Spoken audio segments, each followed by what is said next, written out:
India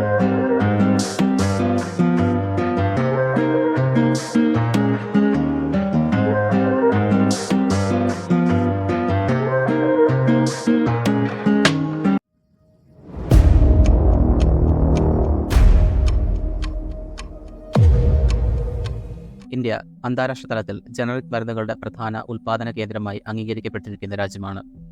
താങ്ങാവുന്ന വിലയിൽ ഗുണമേന്മയുള്ള മരുന്നുകൾ ലോകത്തിന്റെ വിവിധ ഭാഗങ്ങളിലെ ദശലക്ഷക്കണക്കിന് ആളുകൾക്ക് ലഭ്യമാക്കുന്നതിൽ രാജ്യം നിർവഹിക്കുന്ന പങ്ക് അഭിനന്ദനീയമാണ്. എന്നാൽ രാഷ്ട്രീയ സ്വാധീനം, ഗുണനിലവാര നിയന്ത്രണത്തിലെ പോരായ്മകൾ തുടങ്ങിയ പ്രശ്നങ്ങൾ ഈ മേഖലയുടെ സുസ്ഥിര വളർച്ചയ്ക്ക് എങ്ങനെയാണ് ഭീഷണിയാവുന്നതെന്നാണ് ഈ വീഡിയോയിൽ നോക്കുന്നത്. March 14 election commission of India പുറത്തുവിട്ട കണക്കുകൾ പ്രകാരം ഇന്ത്യയിലെ 35 ഫാർമസ്യൂട്ടിക്കൽ കമ്പനികൾ ഏതാണ്ട് 1000 കോടി രൂപയോളമാണ് രാഷ്ട്രീയ പാർട്ടികൾക്ക് ഇലക്ഷൻ ബോണ്ട് വഴി സംഭാവനയായി നൽകിയത്. ഈ സംഭാവനകൾ ജനാധിപത്യത്തോടുള്ള അഭിനിവേശം കൊണ്ടോ, തിരഞ്ഞെടുപ്പ് പ്രക്രിയയിലുള്ള താല്പര്യം കൊണ്ടോ, അല്ലെങ്കിൽ എന്തെങ്കിലും സാമൂഹ്യ സേവനപരമായോ അല്ല എന്നുള്ളത് വ്യക്തമാണ്. ഈ സംഭാവന നൽകിയ കമ്പനികളിൽ 7ഓളം എണ്ണമെങ്കിലും ഗുണമേന്മ കുറഞ്ഞ മരുന്നുകൾ നിർമ്മിച്ചതിന് അന്വേഷണം നേരിട്ടുകൊണ്ടിരിക്കുകയായിരുന്നു.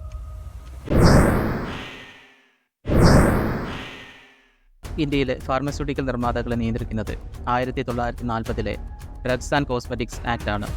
ഇത് സർക്കാർ നിയന്ത്രണത്തിലുള്ള ഫുഡ് ആൻഡ് ഡ്രഗ്സ് അഡ്മിനിസ്ട്രേഷനെ നിർമ്മാണ യൂണിറ്റുകൾ ഇൻസ്പെക്ഷൻ നടത്താനും മരുന്നുകളുടെ ഗുണനിലവാരം പരിശോധിക്കാനും അധികാരപ്പെടുത്തുന്നു. സംസ്ഥാന തലത്തിലും കേന്ദ്ര തലത്തിലുമുള്ള ഡ്രഗ് റെഗുലേറ്റേഴ്സിൻ്റെ അലംഭാവം നാം പലപ്പോഴും കാണാറുണ്ട്. ഫാർമസ്യൂട്ടിക്കൽ കമ്പനികൾ സർക്കാർ തലത്തിലെ നിയന്ത്രണ കേസുകളിൽ ചില വിട്ടുവീഴ്ചകൾക്ക് വേണ്ടി രാഷ്ട്രീയ പാർട്ടികളെ സാമ്പത്തികമായി സഹായിക്കുന്ന വാർത്തകൾ നിരവധി തവണ പുറത്തു വന്നിട്ടുള്ളതുമാണ്. ഇത്തരം നിയന്ത്രണ ചട്ടക്കൂടുകൾ ഉണ്ടായിട്ടും നിർമ്മാണം നിർത്തിവെപ്പിക്കുകയോ ലൈസൻസ് റദ്ദാക്കുകയോ ചെയ്യുന്നത് പോലെയുള്ള ശിക്ഷാ നടപടികൾ സ്വീകരിക്കാൻ കഴിയുന്നത് കമ്പനിയുടെ ഫാക്ടറി സ്ഥിതി ചെയ്യുന്ന സംസ്ഥാനത്തിനോ കേന്ദ്രത്തിനോ മാത്രമാണ്. റെഗുലേറ്ററി അതോറിറ്റികൾക്ക് ഈ നടപടികൾ എടുക്കാനുള്ള അധികാരമില്ല.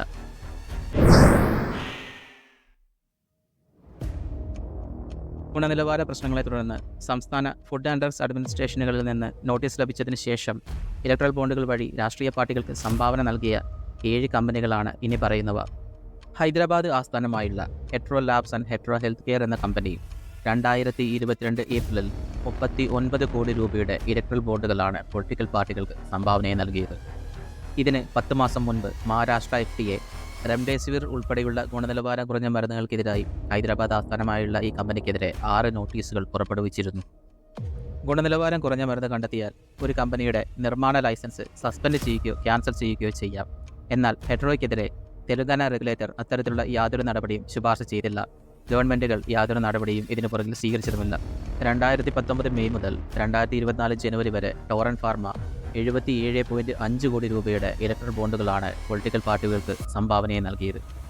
ഗുണനിലവാരവുമായി ബന്ധപ്പെട്ട നിരവധി പ്രശ്നങ്ങൾ കമ്പനി നേരിട്ടെങ്കിലും ഗുജറാത്ത് സർക്കാർ കാര്യമായ യാതൊരു നടപടിയും എടുക്കുകയുണ്ടായില്ല.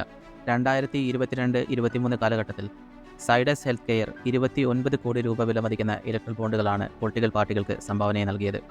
എന്നാൽ 2021 Bihar drug regulator Zydus health care നിർമ്മിച്ച റെംഡെസിവിർ മരുന്നിൻ്റെ ഒരു ബാച്ച് സ്പ്യൂരിയസ് എന്ന് പ്രഖ്യാപിച്ചിരുന്നതാണ്. എന്നിരുന്നാലും ഗുജറാത്ത് നിയന്ത്രണ വകുപ്പ് ഈ സംഭവത്തിൽ യാതൊരു തുടർ നടപടികളും കൈക്കൊണ്ടില്ല. 2022-23 കാലഘട്ടത്തിൽ ഗ്ലെൻമാർക്ക് കമ്പനിക്ക് 5 തവണ തങ്ങളുടെ മരുന്നുകൾ മാനദണ്ഡങ്ങൾക്ക് നിരക്കാത്തവയാണെന്ന നോട്ടീസ് ലഭിച്ചു. ഇതിൽ 4 എണ്ണം മഹാരാഷ്ട്ര FDA ആണ് പുറപ്പെടുവിച്ചത്. ഗ്ലെൻമാർക്കിൻ്റെ ബ്ലഡ് പ്രഷർ നിയന്ത്രിക്കുന്ന തെൽമ എന്ന മരുന്ന് മാനദണ്ഡങ്ങൾക്ക് നിരക്കാത്തതായാണ് കണ്ടെത്തിയത്. പ്രധാനമായും ഡിസൊല്യൂഷൻ ടെസ്റ്റ് പരാജയപ്പെടുകയാണ് ചെയ്തത്. ഡിസൊല്യൂഷൻ പരിശോധനകളുടെ നിരന്തരമായ പരാജയങ്ങൾ ഗ്ലെൻമാർക്കിൻ്റെ നിർമ്മാണ പ്രക്രിയയിൽ ഗുരുതരമായ ഗുണനിലവാര നിയന്ത്രണ പ്രശ്നങ്ങളുണ്ടെന്ന് സൂചിപ്പിക്കുന്നവയാണ്. ഈ പ്രശ്നങ്ങളുണ്ടായിട്ടും ഗ്ലെൻമാർക്ക് 2022 നവംബറിൽ 9.75 കോടി രൂപ വിലമതിക്കുന്ന ഇലക്ട്രൽ ബോണ്ടുകൾ പൊളിറ്റിക്കൽ പാർട്ടികൾക്കായി സംഭാവന നൽകി. ഈ സംഭാവനകൾ ബഹുഭൂരിപക്ഷം ഒഴുകിയത് BJPയിലേക്കാണ്. പിന്നീട് കാര്യമായ നിയന്ത്രണ നടപടികളൊന്നും ഗ്ലെൻമാർക്കിനെതിരെ ഉയർന്നതായിട്ട് അറിവില്ല. 2018 മുതൽ 2022 വരെ സിപ്ലയുടെ മരുന്നുകൾക്ക് 4 കാരണം കാണിക്കൽ നോട്ടീസുകൾ ലഭിച്ചു. 2018 ഓഗസ്റ്റിൽ അവരുടെ RC കപ്പ് സിറപ്പ് പരിശോധനയിൽ ഗുണനിലവാരം ഇല്ലാത്തതാണെന്ന് കണ്ടെത്തി. തൊട്ടടുത്ത വർഷം സിപ്ല 14 കോടി രൂപ വിലമതിക്കുന്ന ഇലക്ട്രൽ ബോണ്ടുകൾ വാങ്ങി പൊളിറ്റിക്കൽ പാർട്ടികൾക്ക് സംഭാവനയായി നൽകി. തുടർന്ന് അങ്ങോട്ട് എന്തെങ്കിലും തരത്തിലുള്ള നടപടികൾ സിപ്ലയ്ക്കെതിരെ ഉയർന്നതായിട്ട് അറിവില്ല. 2021 ജൂലൈയിൽ സിപ്ലയുടെ റെംഡെസിവിർ മരുന്നായിട്ടുള്ള സിപ്രമയ്ക്ക് 2 തവണ നോട്ടീസ് ലഭിച്ചു. ഇതിൽ ആവശ്യമായ അളവിലും കുറവായിരുന്നു മരുന്നുണ്ടായിരുന്നത്. റെംഡെസിവിർ പോലെയുള്ള നിർണായക മരുന്നുകളിലെ അപര്യാപ്തമായ അളവുകൾക്ക് പ്രത്യേകിച്ച് ഒരു മഹാമാരിയുടെ സമയത്ത് ഭയങ്കരമായ അനന്തര ഫലങ്ങളുണ്ടാകാം. ഈ പ്രശ്നങ്ങൾ ഉണ്ടായിട്ടും സിപ്ലയ്ക്കെതിരെ കാര്യമായ നടപടികളൊന്നും തന്നെ എടുത്തതായി അറിവില്ല. സിപ്ല 2022 നവംബറിൽ 25.2 കോടി രൂപ വിലമതിക്കുന്ന ഇലക്ട്രൽ ബോണ്ടുകളാണ് പൊളിറ്റിക്കൽ പാർട്ടികൾക്ക് സംഭാവനയായി നൽകിയത്. IPCA ലാബോറട്ടറീസ് ലിമിറ്റഡ് നവംബർ 2022 മുതൽ ഒക്ടോബർ 2023 വരെ 13.5 കോടി രൂപയുടെ ഇലക്ട്രൽ ബോണ്ടുകളാണ് പൊളിറ്റിക്കൽ പാർട്ടികൾക്ക് സംഭാവനയായി നൽകിയത്. 2018 ഒക്ടോബറിൽ അവരുടെ ആൻറ്റി പാരസിറ്റിക് മെഡിസിനായിട്ടുള്ള ലാരിയാഗോയിൽ ആവശ്യമുള്ളതിലും കുറവ് ലെവലിലാണ് ക്ലോറോക്വിൻ ഫോസ്ഫേറ്റ് അളവ് അടങ്ങിയിട്ടുള്ളതെന്ന് കണ്ടെത്തി Mumbai foods and drugs administration. ലാരിയാഗോ പോലെയുള്ള മരുന്നുകളിൽ ഇൻഗ്രീഡിയൻസ് ആവശ്യത്തിൽ കുറവായാൽ ചികിത്സയുടെ ഫലപ്രാപ്തിയെയും രോഗിയുടെ സുരക്ഷയെയും അപകടപ്പെടുത്തിയേക്കും എന്ന് വിദഗ്ധർ അഭിപ്രായപ്പെടുന്നു. മരുന്ന് IPCAയുടെ ദെറാദൂൺ പ്ലാന്റ് നിർമ്മിച്ചതാണെങ്കിലും കമ്പനിക്കെതിരെ ഗണ്യമായ യാതൊരു നടപടികളും ഉണ്ടായില്ല. 2022 ഒക്ടോബറിൽ ഇൻഡാസ് ഫാർമസ്യൂട്ടിക്കൽസ് 20 കോടി രൂപ വിലമതിക്കുന്ന ഇലക്ട്രൽ ബോണ്ടുകളാണ് പൊളിറ്റിക്കൽ പാർട്ടികൾക്ക് സംഭാവനയായി നൽകിയത്.